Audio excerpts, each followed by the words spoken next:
that Arizona sky. Alright, welcome back to our channel. Ito muli sa RP Max Vlogs. Mega love shoutout po sa ating lahat guys, mga kaibigan, mga kapatid, mga kalingap. Isang mapagpalang araw po sa ating lahat. Magandang umaga, tanghali, hapon, gabi. Saan man po tayong sulok sa mundong ito. Naway na sa mabuting kalagayan po ang lahat guys sa mga panahong ito. Gusto ko lang pong gawa ng reaction guys. Ito nga pong live ni Ruel of Malalag kaninang umaga dyan po sa Pilipinas, December 27, 2023. Dito po sa live na ito guys, na-appreciate ko po, no? Nabanggit po ni Ruel na may nabili po siyang sasakyan. At yun po yung ginamit nila papuntang Davao de Oro. So, hanga po ako sa kanya guys, yung pinili niya ikangang klaseng sasakyan. Bago ko po gawa ng reaction guys, ito panoorin muna natin sandali itong maiksing video clip na ito. Baka mamaya sabihin natin na hindi totoo yung binanggit natin na si Ruel of Malalag ay nakabili na po ng sasakyan. Okay? First time ko po kasing napanood itong vlog niya na nabanggit niya mismo. So maaring sa post siguro ni Kalinga Pawi nabanggit na ito pero hindi ko lang napanood, o maaring sa vlog ni Ruel of Malalag. Dito ko lang narinig na siya mismo nabanggit niya sa live niya na ito po yung binili niya. Okay? So, ito po guys, panoorin natin sandali. Ito po yun. Ito po ang ating nabili dito mga kalingap. Yung bonggo pong tawag. Yan po, ang bilis pong tumakbo.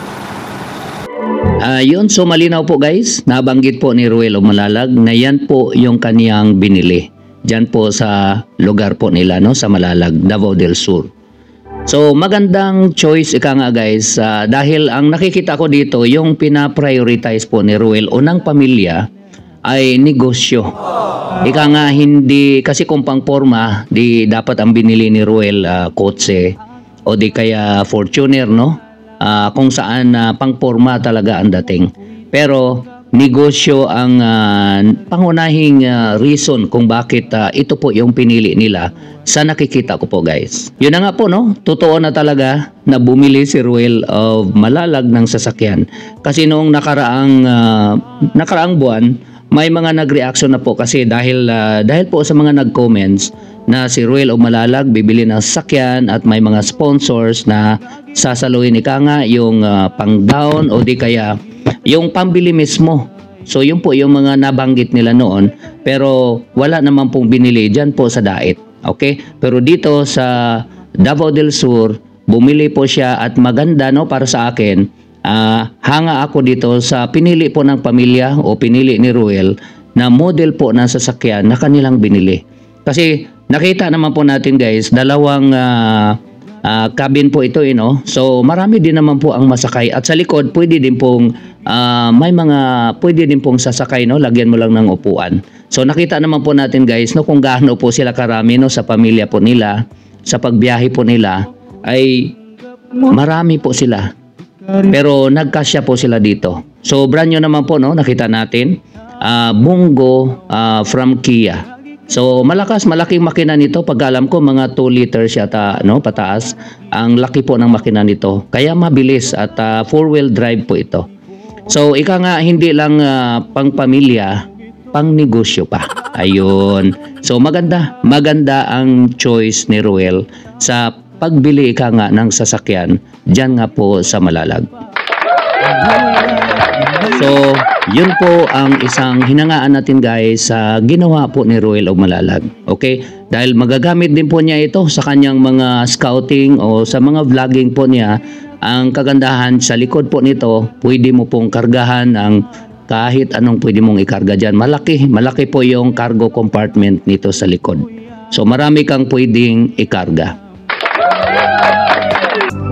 Isa din po guys, no, sa gusto ko pong reaksyonan dito sa live po niya na to, meron po siyang binanggit na maganda din po. Ito pakinggan natin guys, sandali. Ito po yun. Basta po ang charity mga kalingap, wala po yung pinipiling oras, wala pong pinipiling araw, no? At wala pong pinipiling lugar. Hanggat kaya mong mag-charity, hanggat kaya mong tumulong, gagawin mo yan mga kalingap. Kaya ito po, no, sa ating pagbakasyon, talagang sulit po. Kasi aside sa masaya po mga kalingap, no? Kakatulong po tayo. Yun, so narinig po natin guys, maganda po yung binanggit ni Ruel of Malalag, no, tungkol po doon sa nabanggit niya tungkol sa pag-charity.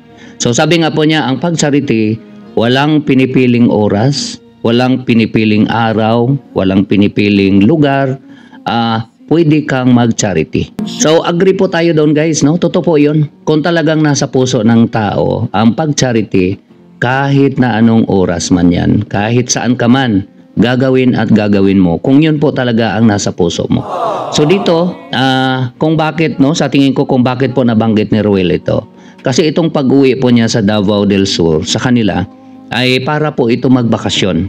Makasama ang kanyang pamilya dahil ilang buwan po siyang nandyan po sa dait, no, para mag-charity o mag-scouting, no. At nakita naman po natin guys kung gaano ka-busy yung kanilang pinagagawa dyan po sa Cam Norte.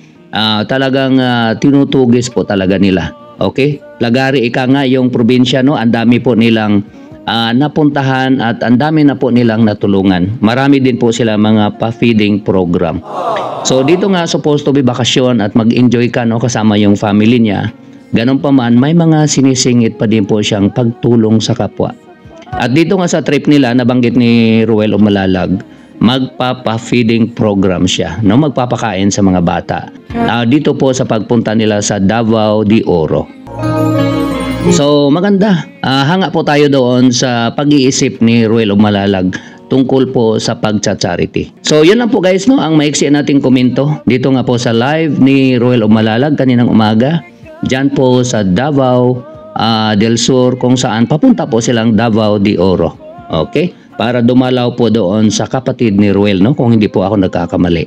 And then may gagawin po silang pag-charity. Okay? So sa mga hindi po nakapanood guys, no, sa live ni Ruel of Malalag, panoorin po natin. Nandoon po ang kanyang binanggit sa pinakita ko pong video. So maraming salamat po guys, no, sa mga nanood po ng ating videos, sa mga nagko-comments, nagla-likes, nagsi-share, at lalong-lalo na po sa mga hindi nag-skip ng ads, ay maraming salamat po sa inyong lahat guys. Mga silent viewers, maraming salamat. Sa mga bago lang po sa aking munting channel, huwag po natin kalimutang i-subscribe. At huwag din po natin kalimutan guys na i-like ang video na ito. Huwag din po natin kalimutan guys na suportahan ang ating ama ng Kalingap na si Kuya Val Santos Matubang, Kalingap Rab, Ate Na Vlogs, at ang Team Rochelle ay suportahan din po natin guys.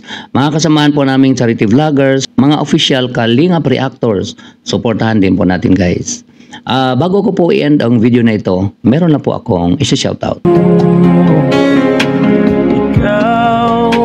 Maging sa alaala ko. Muli, maraming salamat sa inyong lahat guys. Ingat po tayo kung nasaan man tayo. God bless everyone. I love you all. Bye-bye.